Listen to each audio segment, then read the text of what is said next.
A História do Espiritismo, obra de Arthur Conan Doyle. Quando Pedro perdeu a fé, afundou-se nas ondas. Através dos séculos, a mesma causa ainda produziu o mesmo efeito.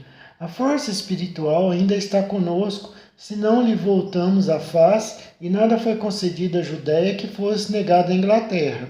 A esse respeito, é como uma confirmação do poder do invisível e como uma resposta final ao materialismo, tal qual o entendemos, que a carreira pública de Home e de suprema importância é.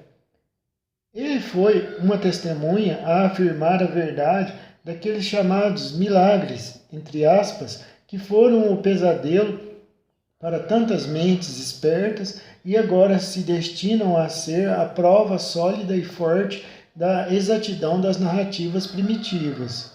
Milhões de almas em dúvida, na agonia dos conflitos espirituais, reclamavam provas definitivas de que nem tudo era um vazio em redor de nós, de que havia forças fora do nosso alcance, de que o ego não era uma mera secreção do tecido nervoso e de que os mortos realmente levavam sua indestrutível existência pessoal.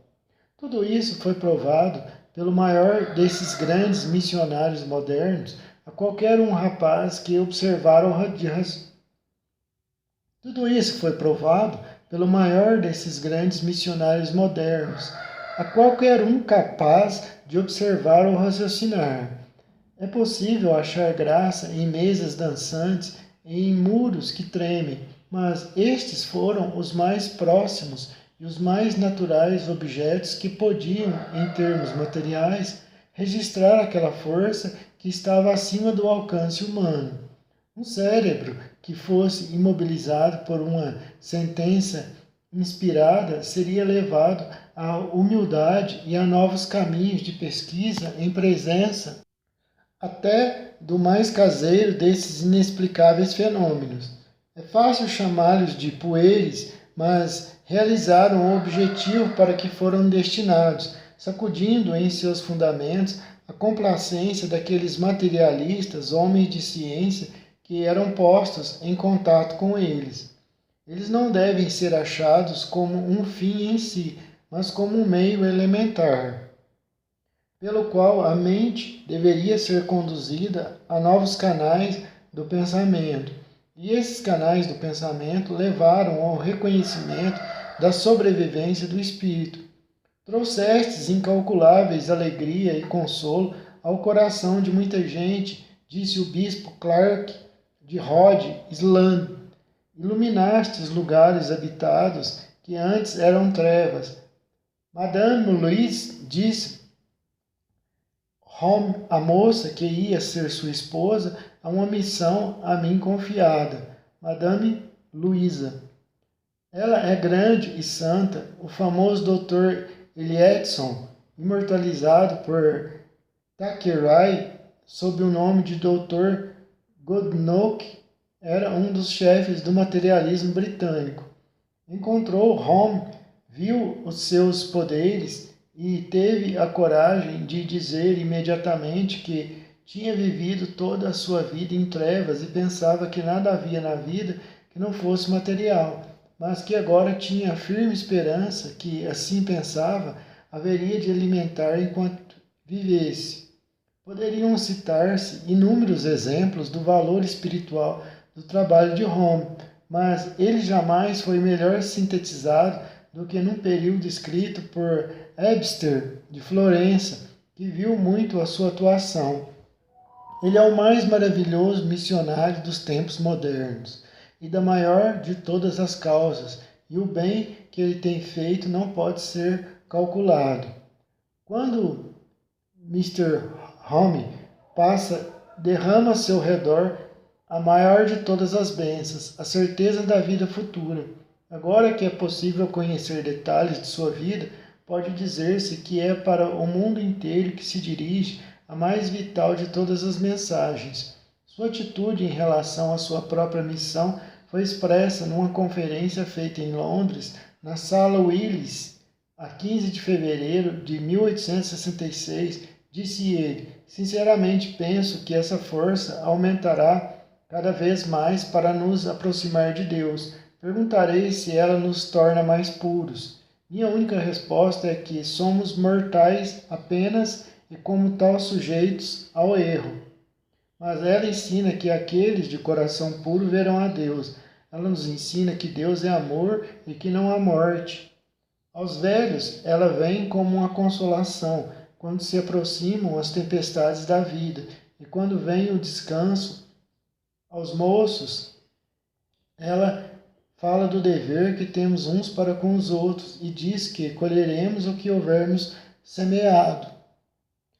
Aos velhos, ela vem com uma consolação, quando se aproximam as tempestades da vida e quando vem o descanso. Aos moços, ela fala do dever que temos uns para com os outros e diz que colheremos o que houvermos semeado. A todos ensina resignação. Vem desfazer as nuvens do erro e trazer a manhã radiosa de um dia interminável. É curioso notar como a sua mensagem afetou os de sua geração. Lendo o relato de sua vida escrita por sua esposa, um documento muito convincente, de vez que foi ela, de todas as criaturas, a que mais deveria ter conhecido o homem real. Ressalta que o mais cordial apoio e o maior apreço lhe veio dos aristocratas da França e da Rússia, com os quais tinha tomado contato. O caloroso brilho de admiração pessoal e até a reverência em suas cartas é tal que dificilmente pode ser igualada em qualquer outra biografia. Na Inglaterra tinha ele um círculo íntimo de ardentes defensores, alguns das altas camadas sociais como Horwitz, Robert Chambers, Mr. Milner Gibson, o professor Crookes e outros. Mas havia uma lamentável falta de coragem entre estes que admitiam os fatos na intimidade e se mantinham alheios em público. Lord Brougham e Bulwer Lytton eram, meu inglês está impecável, meu Deus, eram do tipo de Nicodemos, principalmente o novelista. De um modo geral, a inteligência saiu-se muito mal neste assunto e muitos nomes festejados sofreram com a história. Tyndall e Faraday foram fantasticamente anticientíficos nos seus métodos de prejulgar a questão logo de saída e posteriormente se ofereceram para a examinar sob a condição de que fosse aceita a sua opinião.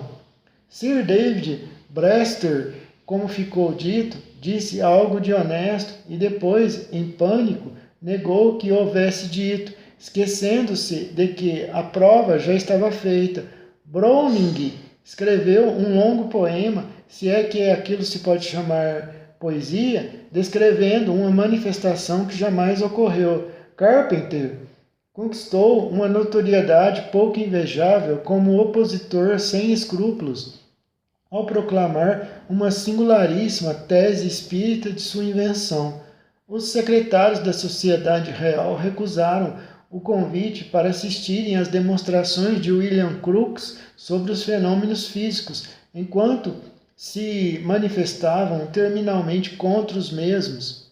Lord Gifford desejou da tribuna contra um súdito os primeiros elementos, despejou da tribuna contra um súdito os primeiros elementos daquilo que ignorava.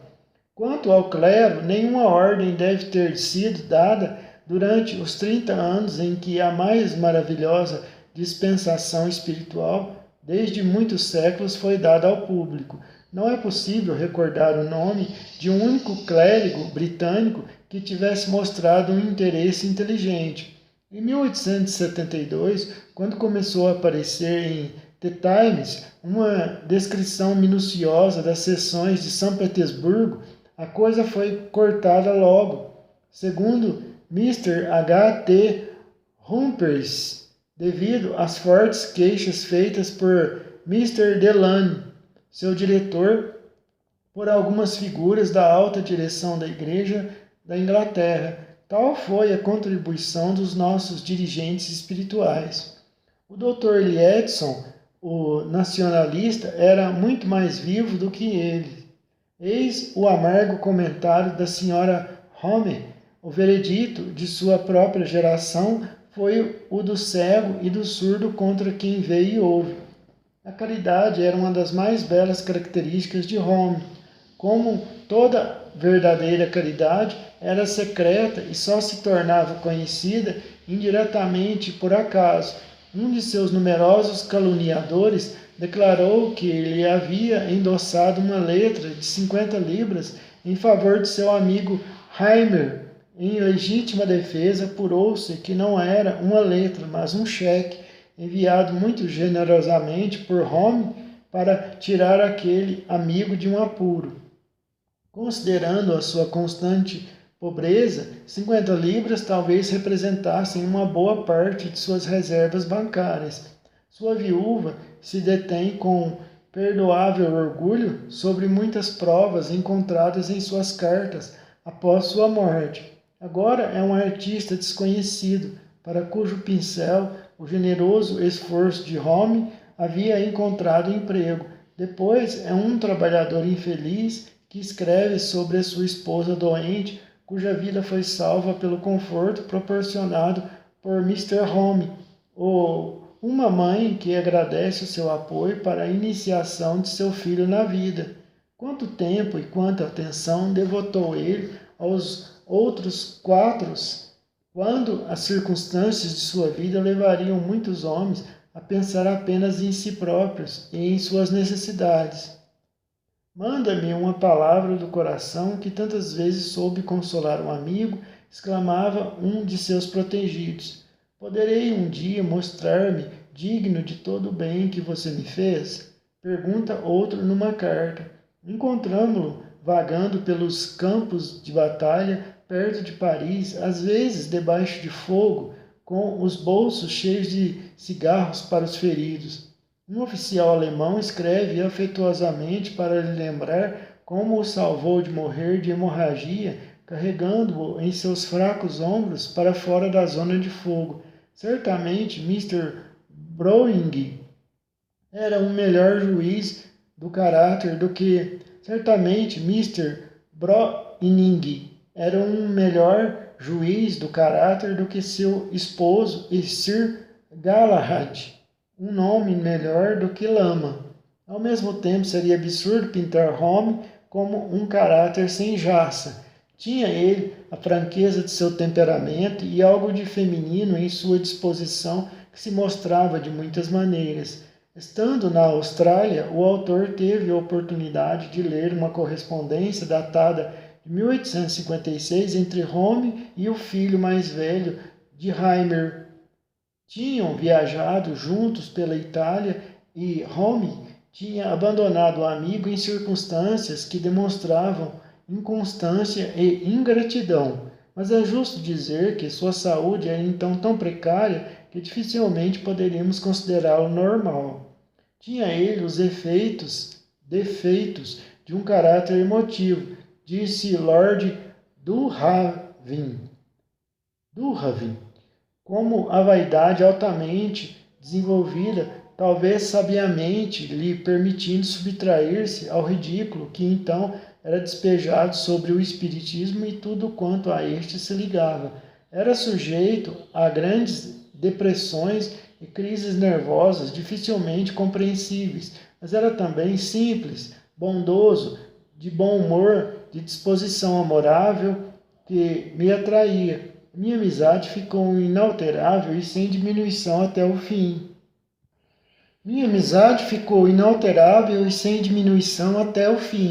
Há poucos daqueles variados dons que chamamos mediúnicos e que São Paulo chama do espírito, que Home não possuísse. Na verdade, a característica de sua força psíquica era uma invulgar versatilidade. Geralmente falamos de um médium de voz direta, de um que fala em transe, de um clarividente ou de efeitos físicos, quando Home era os 4. Tanto quanto podemos verificar, tinha ele pouca experiência quanto à força de outros médios e que não estava isento daquele ciúme psíquico que é um traço comum desses sensitivos. Mr. Jaken, antes Miss Kate Fox, foi o único médio a quem teve amizade. Sentia amargamente qualquer mistificação e denotou sempre esse excelente fraco do caráter, qual o de guardar suspeita de todas as formas de materializações que não correspondessem exatamente às suas. Essa opinião expressa de modo não comprometedor em seu último livro Light and Shadows of Spiritualism, Luzes e Sombras do Espiritismo. Naturalmente magoaram outros médios que pretendiam ser tão honestos quanto ele. Um mais largo e profundo contato com os fenômenos o teriam tornado mais caridoso.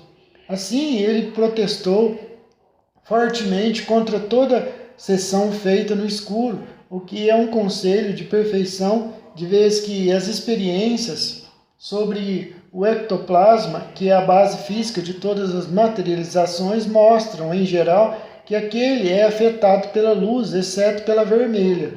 Home não tinha grande experiência das materializações completas, tais como foram obtidas naqueles dias por Miss Florence Cook ou por Madame de Esperance, ou em nossos dias pela mediunidade de Madame Bisson. Assim podia ele dispensar a obscuridade completa em seu trabalho, por isso sua opinião foi injusta para com os outros. Por outro lado, Home declarou enfaticamente que a matéria não podia passar através da matéria porque os seus fenômenos não tomavam esse aspecto. Ainda há prova de que, em certos casos, a matéria podia passar através da matéria era esmagadora. Até pássaros de variadas raras foram trazidos para as salas. Até pássaros de variedades raras foram trazidos para as salas de sessões em circunstâncias que excluem qualquer fraude, e as experiências de madeira que atravessa madeira, como as que foram apresentadas a Zollner e outros professores em Leipzig, foram tão concludentes que se acham relatadas pelo famoso físico na física transcendental e suas experiências com Slide. Deste modo, deve levar-se como uma pequena fraqueza de caráter de Home o fato de gritar e duvidar das forças que porventura ele não possuísse. Podem alguns acusá-lo de dirigir sua mensagem antes aos dirigentes da sociedade do que às massas trabalhadoras. É provável que, de fato, Home tivesse a fraqueza, assim como as graças de sua natureza artística, que o faziam sentir-se mais feliz numa atmosfera de elegância e de finura, e uma repulsa visceral por tudo quanto fosse sórdido e desfavorecido.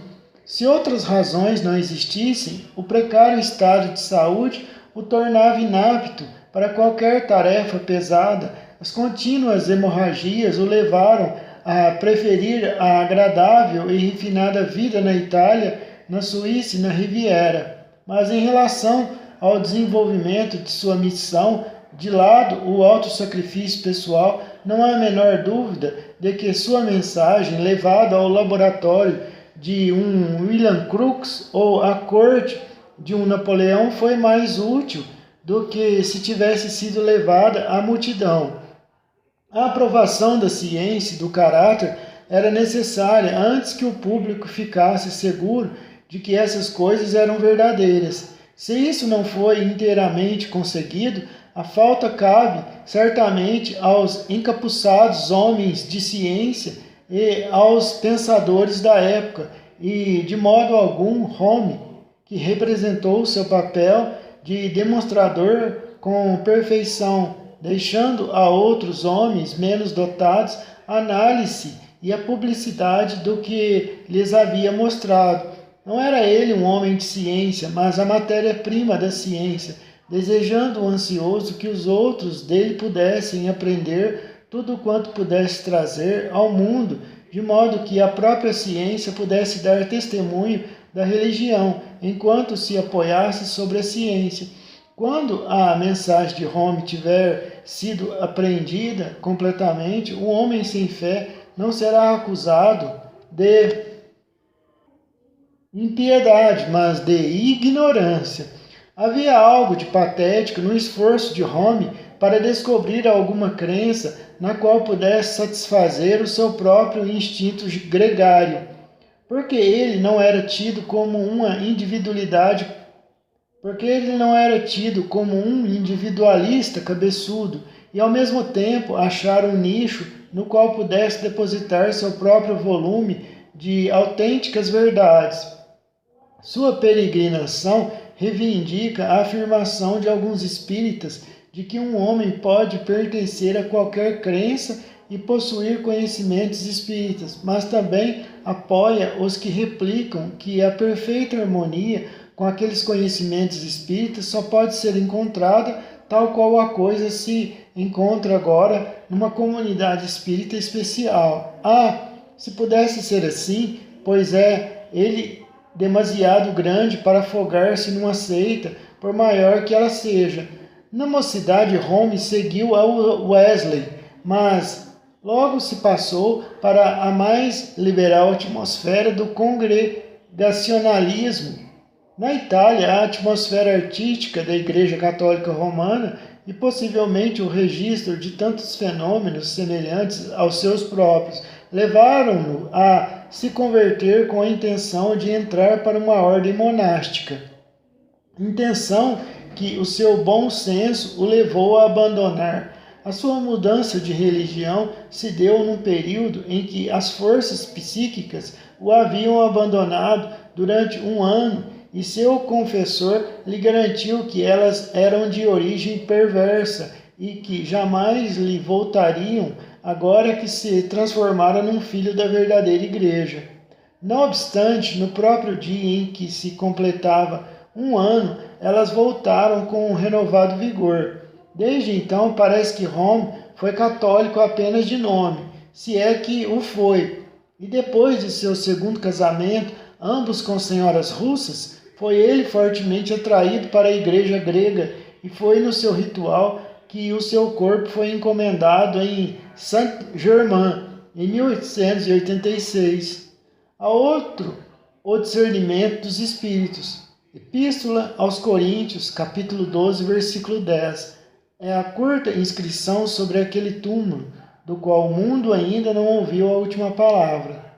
Se fossem necessárias provas da vida inatacável de Home, estas não poderiam ser melhor apresentadas do que pelo fato de que seus numerosos inimigos, sempre à espera de uma oportunidade para o ataque, jamais puderam encontrar algo em toda a sua carreira para um comentário, a não ser o caso absolutamente inocente, o que se tornou conhecido como o caso Home-Lyon. Qualquer juiz imparcial, lendo os depoimentos neste caso, e estes se encontram fácil para leitura em Incident My Life. Incidentes em minha vida, nota do tradutor. Conviria que não há censura, mas comiseração devida a Home. Não se poderia desejar maior nobreza de caráter do que a sua em relação àquela mulher desagradável e caprichosa que inicialmente lhe havia doado boa soma de dinheiro e depois, mudando de ideia, ao ver frustrada a esperança de ser apresentada na alta sociedade, nada levou em consideração com o intuito de reaver aquele dinheiro. Se ela apenas tivesse pedido a sua devolução, não há dúvida de que os delicados sentimentos de Home o teria levado a devolvê-lo, ainda que lhe tivesse custado muito trabalho e despesas, pois se tratava de mudar o seu nome para Home-Lyon, a fim de satisfazer a vontade daquela mulher que queria adotá-lo como filho. Suas exigências, entretanto, eram tais que ele não as poderia aceitar honrosamente, pois implicava o reconhecimento de que procedera mal aceitando o presente. Consultando as cartas originais, o que parece não foi feito pelos poucos que comentaram o caso, verifica-se que Home, o seu procurador S.C. Hall e seu advogado Mr. Wilson imploraram àquela senhora que moderasse a sua desarrazoada benevolência, que se havia transformado tão rapidamente numa malevolência ainda mais desarrazoada. Ela estava absolutamente determinada que Home ficasse com o dinheiro e se constituísse seu herdeiro. Jamais houve um homem menos mercenário. Ele lhe pediu rapidamente que pensasse em seus parentes, ao que ela respondia que o dinheiro lhe pertencia, que ela podia fazer o que quisesse com ele e que nenhum parente dependia dela.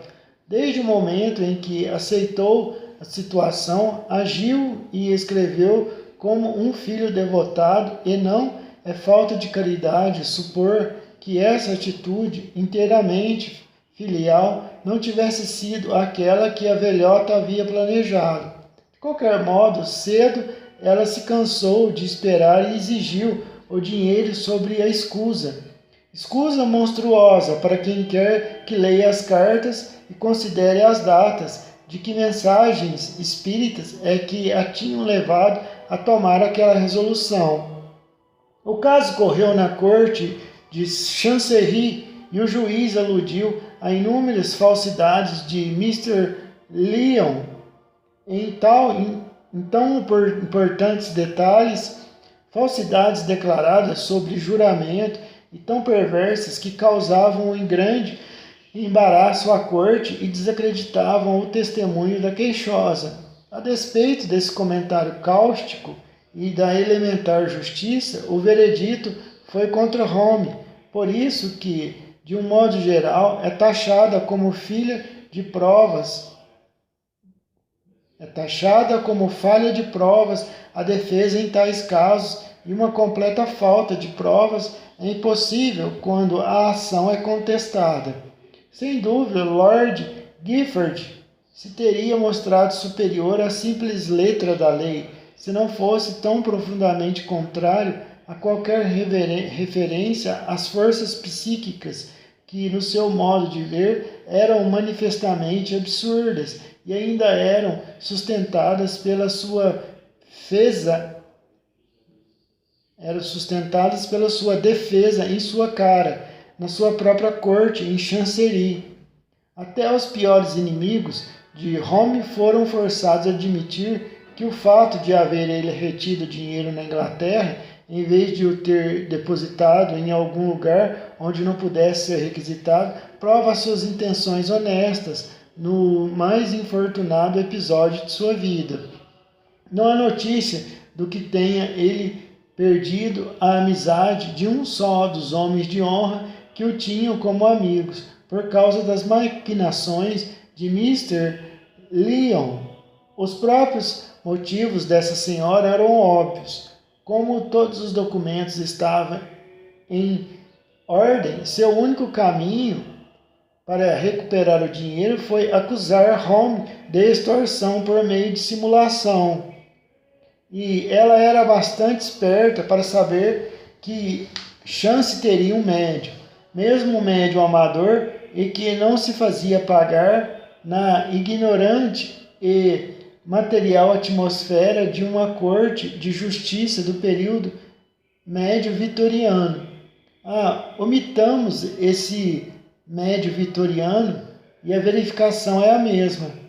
As faculdades de Home foram atestadas por tantos e tão famosos observadores e foram mostradas sob condições tão francas que nenhum homem razoável poderá pô-las em dúvida. Só a prova de William Crookes é conclusiva. Há também o notável livro recentemente reeditado, no qual Lord Durhaven conta a história de sua mocidade em ligação com Home. Mas de lado, estes, entre aqueles que na Inglaterra investigaram nos primeiros anos e cujo testemunho público ou cartas a Home mostram que não só estavam convencidos dos fenômenos, mas também de sua origem espiritual, devemos mencionar a Duquesa de Sutherland, Lady Shelley, Lady Gould, o Dr. Robert Chambers, Lady Ottawi, Miss Catherine Sinclair, Miss Milner Gibson, Miss William Howitt, Mr. de Burgh, o Dr. Gully, Sir Charles Michelson, Lady Dulcane, Sir Daniel Cooper, Adelaide Senior, Mr. Hall, Mr. MacDougall Gregory, Mr. Pickersgill, Mr. Blackshard, Robert Bell, nossa, meu inglês tem pecado. Outros que chegaram a admitir que a teoria da impostura era insuficiente para explicar os fenômenos foram Mr. Ruskin, Mr. Thackeray, então redator Cornhill Magazine, John Bright, Lord Dufferin, Edwin Arnold, Hip, Mr. Durham, escultor, Mr. Nassau Senior, Lord Idstush, Mr. Atkinson, ex-secretário da Bolsa, e o Dr. Lockhart Robertson. Obviamente que eu não sei falar inglês, é óbvio, tá mais do que óbvio. Tais foram as testemunhas e tal o seu trabalho. E ainda quando a sua vida utilíssima e altruísta chegava ao seu fim, deve ser lembrado para a eterna vergonha da imprensa britânica que dificilmente se encontra um jornal que não se referisse a ele como um impostor e um charlatão. Contudo, chega um momento em que ele será reconhecido pelo que realmente foi, um dos pioneiros do lento e árduo avanço da humanidade na selva da ignorância que tanto a retardou. Os irmãos Davenport. A fim de apresentar uma história contínua, foi necessário descrever toda a vida de Daniel Douglas Home. Agora é preciso voltar aos primeiros dias na América e considerar o desenvolvimento dos dois Davenports. Os irmãos Home e os Davenports tiveram um papel internacional e sua história cobre o movimento na Inglaterra e nos Estados Unidos. Os Davenports trabalharam num nível muito mais baixo do que Home, fazendo profissão de seus notáveis dons e ainda pelos rudes métodos através dos quais tiveram resultado no meio da multidão, de maneira que não teria sido usada por um médio mais fino.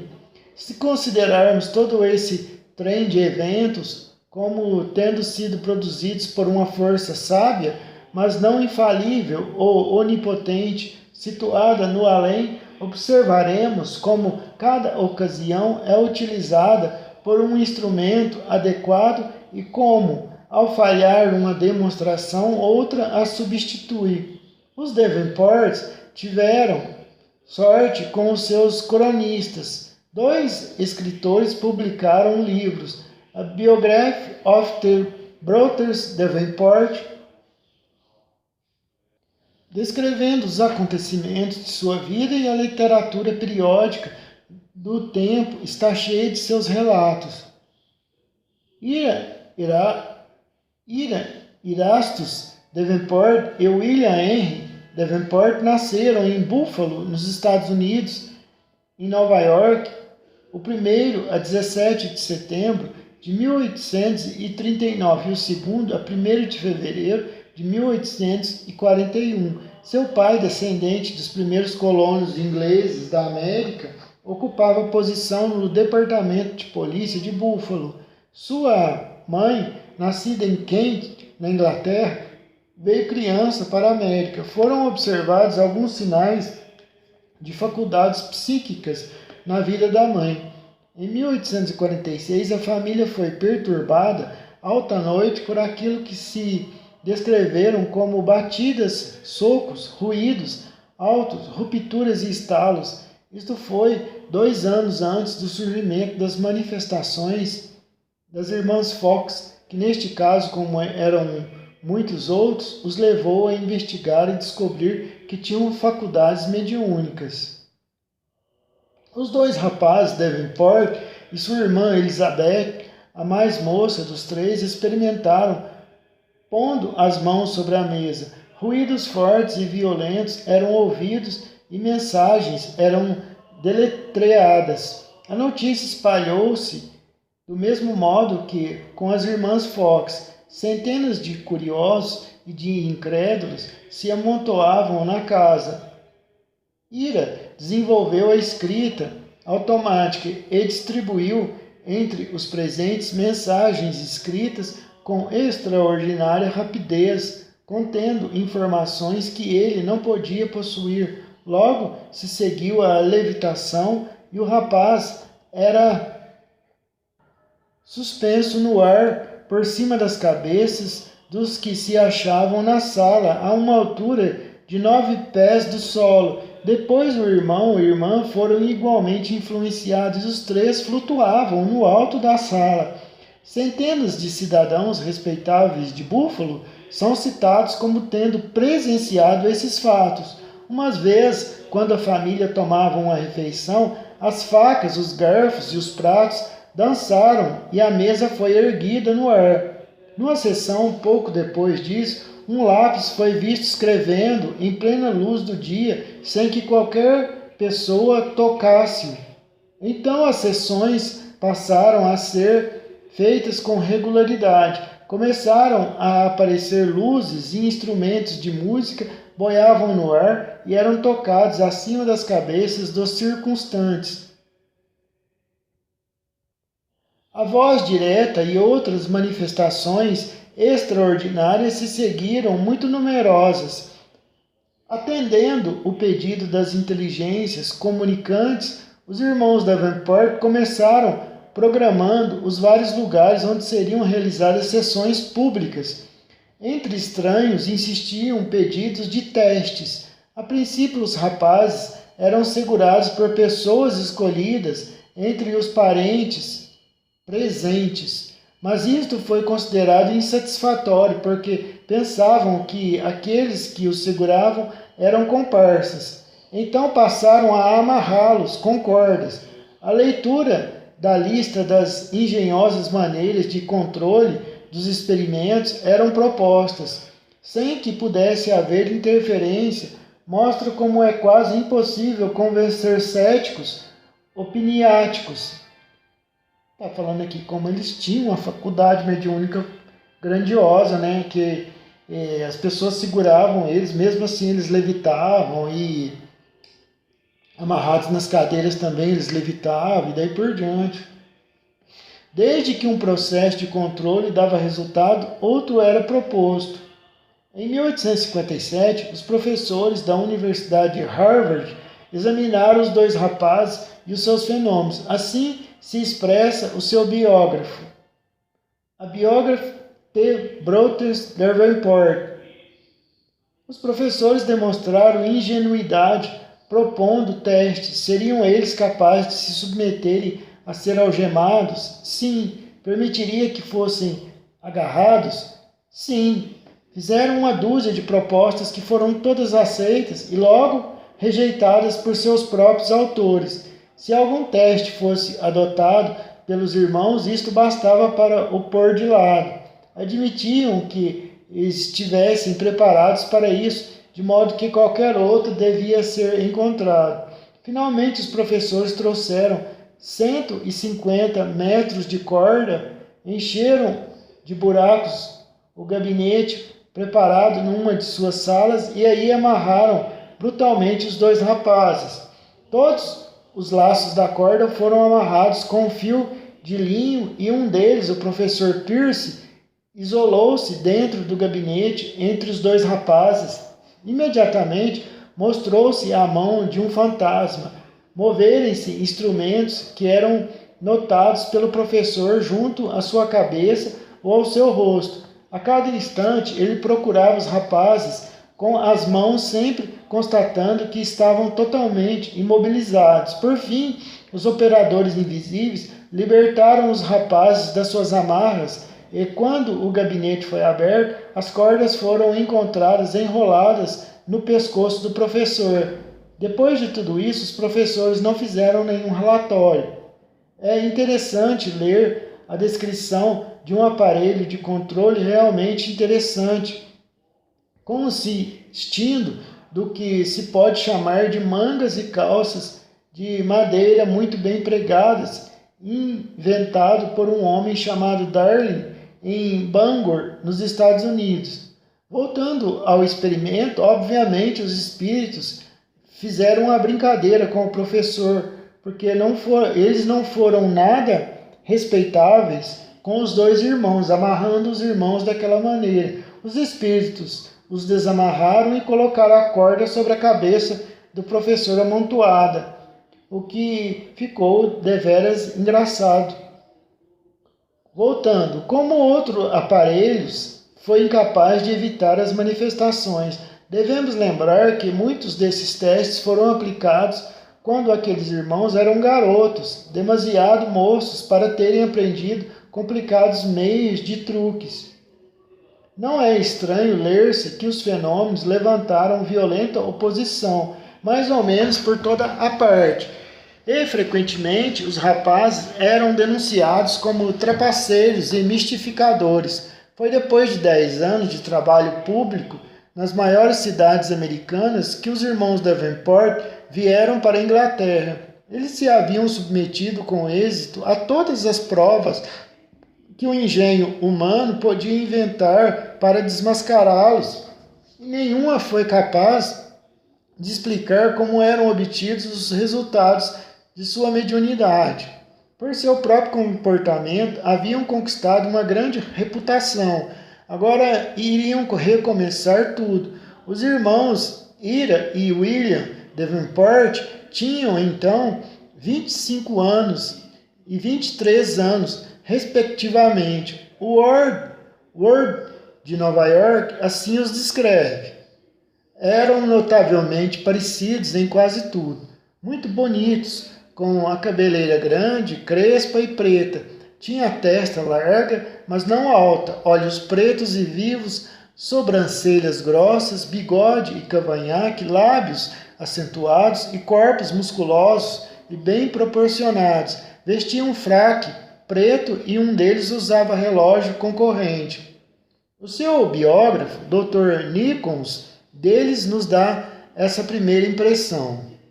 Os jovens com os quais tive um ligeiro contato e que jamais tinha visto antes de sua chegada a Londres, se me afiguraram tanto no intelecto quanto no caráter acima da medida de seus companheiros camponeses.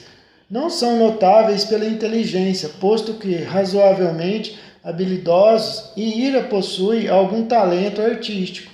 Os moços parecem absolutamente honestos e singularmente desinteressados, e não são mercenários, muito mais satisfeitos de que a gente fique contente com sua integridade e com a realidade das manifestações do que preocupados em ganhar dinheiro. Sem dúvida, têm uma ambição que é gratificada por terem sido escolhidos como instrumentos daquilo que consideram um grande bem para a humanidade. Foram à Inglaterra acompanhados pelo reverendo Dr. Ferguson, antigo pastor de uma grande igreja em Nashville, no Tennessee, que era frequentada por Abraham Lincoln, por Mr. D. Palmer, conhecido maestro que exercia as funções de secretário, e por Mr. William M. Fay, que também era médium. Em sua biografia, dos Davenports, publicada anonimamente em Boston, em 1869, página B. Randall indica que a sua missão na Inglaterra era encontrar-se no seu próprio campo, conquistando-o por meios adequados como com o materialismo duro e o ceticismo da Inglaterra. O primeiro passo no reconhecimento, diz ele, é convencer-se da ignorância, e acrescenta: se as manifestações obtidas por intermédio dos irmãos Davenport podem provar às classes intelectuais e científicas que há forças inteligentes ou poderes inteligentes acima da faixa de suas filosofias e que aquilo que elas consideram impossibilidades físicas é rapidamente realizado pelo invisível, para elas reconhecido, mas que são inteligências, um novo universo abrir-se-á para o pensamento humano e para a investigação. Há uma pequena dúvida sobre os médios exercerem tal efeito sobre muitas mentes. As manifestações da mediunidade de Mr. Hayden eram calmas e sossegadas, enquanto as de Daniel Douglas Home eram mais notáveis. Se limitavam, entretanto, a pessoas que não pagavam entrada. Mas esses dois rapazes alugavam salões e desafiavam todo mundo a vir assistir os fenômenos que ultrapassavam os limites da crença ordinária. Não era preciso ser arguto para prever uma forte oposição. Assim aconteceu, mas eles atingiram o objetivo que certamente tinham em vista, os dirigentes invisíveis. Chamaram a atenção do público como nunca na Inglaterra para um tal assunto.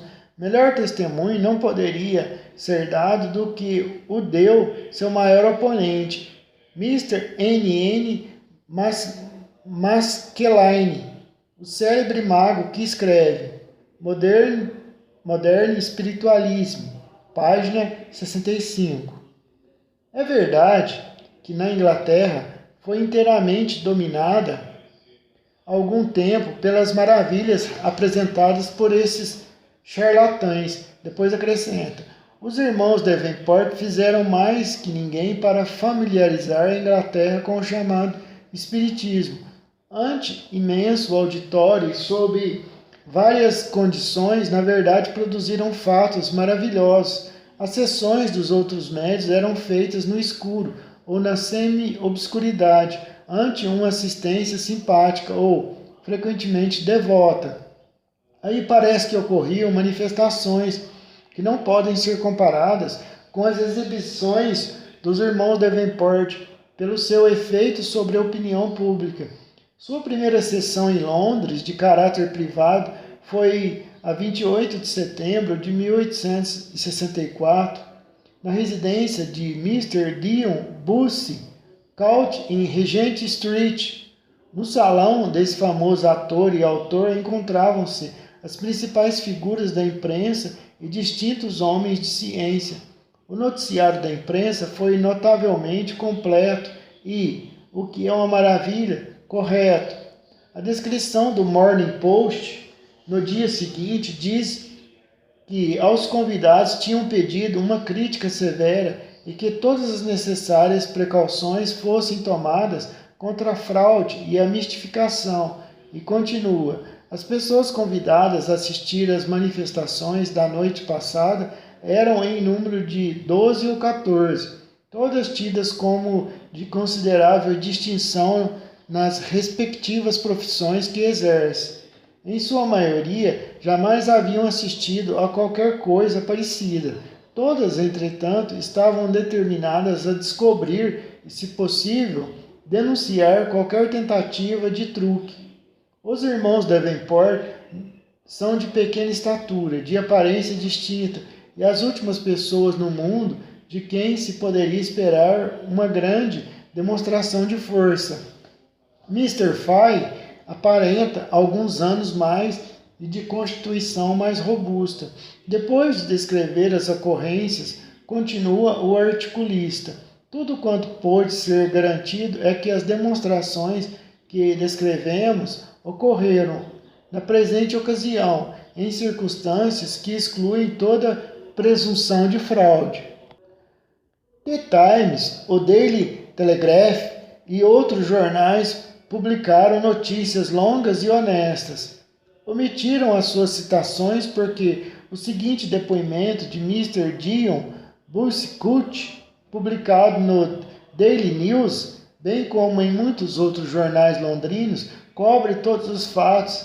Descreve ele uma sessão posterior em sua própria casa, a 1º de outubro de 1864, a que estiveram presentes, entre outras pessoas, o Visconde Bury, deputado, Sir Charles Wyke, Sir Nicholson, o chanceler da Universidade de Sydney, Mr. Robert Chambers, Charles Reed, escritor, e o capitão Inglefield, explorador do Ártico.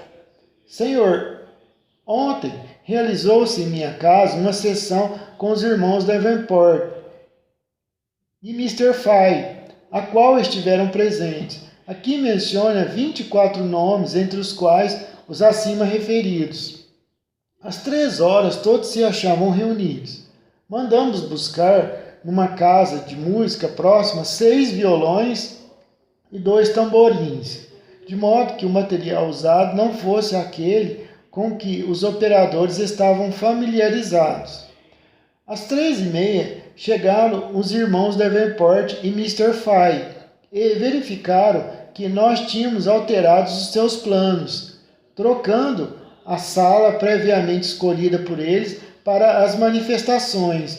A sessão começou pelo exame das roupas dos irmãos Davenport. Tudo foi verificado, tudo foi investigado, tudo foi vasculhado, tendo sido verificado que nenhum dispositivo ou quaisquer artifícios se achava em seu poder. Entraram na cabine, se sentaram-se de frente um para o outro. Então o capitão Inglefield, com uma corda nova que ele próprio trouxera, amarrou Mr. W. Davenport de pés e mãos, com as mãos para as costas. Do mesmo modo, Lord Bury amarrou Mr. Davenport. Os laços foram amarrados e selados com lacre e carimbos. Um violão, um violino, um tamborim, 2 sinos e uma trombeta de latão foram colocados no piso da cabine. Então as portas foram todas fechadas e se fez luz bastante na sala para que pudéssemos ver o que acontecia. Omitirei a descrição minuciosa da babel de sons que se produziram na cabine e a violência com que as portas se abriam continuamente e os instrumentos eram jogados para fora. As mãos aparecendo geralmente por um orifício em forma de losango ao centro da porta da cabine. Os incidentes que se seguem pareceram-nos particularmente dignos de menção. Quando Lord Bury estava inclinado dentro da cabine, estando a porta aberta e os 2 operadores amarrados e lacrados, foi visto uma mão destacada descer sobre ele. Ele recuou, observando que uma mão lhe havia batido. De noite, em plena luz do candelabro de gás e durante um intervalo da sessão, estando abertas as portas da cabine e quando as ligaduras dos irmãos Davenport estavam sendo examinadas, uma mão feminina, muito branca e fina, e o punho tremeram por alguns segundos no espaço. Essa aparição provocou uma exclamação geral. Então Sir Charles Wyke entrou na cabine e sentou-se entre os 2 moços, pondo cada uma das mãos sobre eles e os segurando. Depois as portas foram fechadas e recomeçou a babel de sons. Várias mãos apareceram no orifício, entre as quais a de uma criança, inclusive. Depois de algum tempo, Sir Charles voltou para o nosso meio e informou que, enquanto segurava os 2 irmãos, diversas mãos lhe tocaram o rosto e puxaram seus cabelos. Em seu redor, os instrumentos se ergueram e foram tocados em volta de seu corpo e da cabeça, enquanto um deles se apoiou sobre o seu ombro. Durante os seguintes incidentes, as mãos que apareceram foram tocadas e seguradas pelo capitão Inglefield, o qual verificou pelo tato que eram aparentemente humanas, embora escapassem de suas mãos. Deixo de mencionar outros fenômenos já descritos em outra parte. A parte seguinte da sessão foi realizada no escuro. Um dos Davenports e Mr. Fry ficaram sentados entre nós. Duas cordas foram atiradas a seus pés e em 2 minutos e meio estavam eles amarrados de pés e mãos, com as mãos para trás, fortemente atadas às cadeiras e estas amarradas a uma mesa próxima.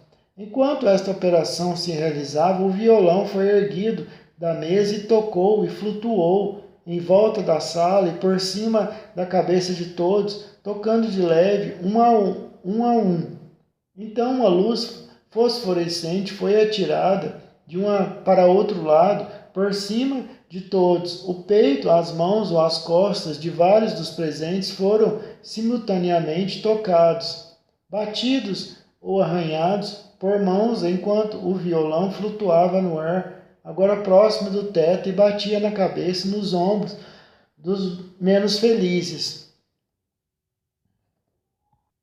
Campainhas soaram aqui e ali, e uma leve vibração era mantida no violino.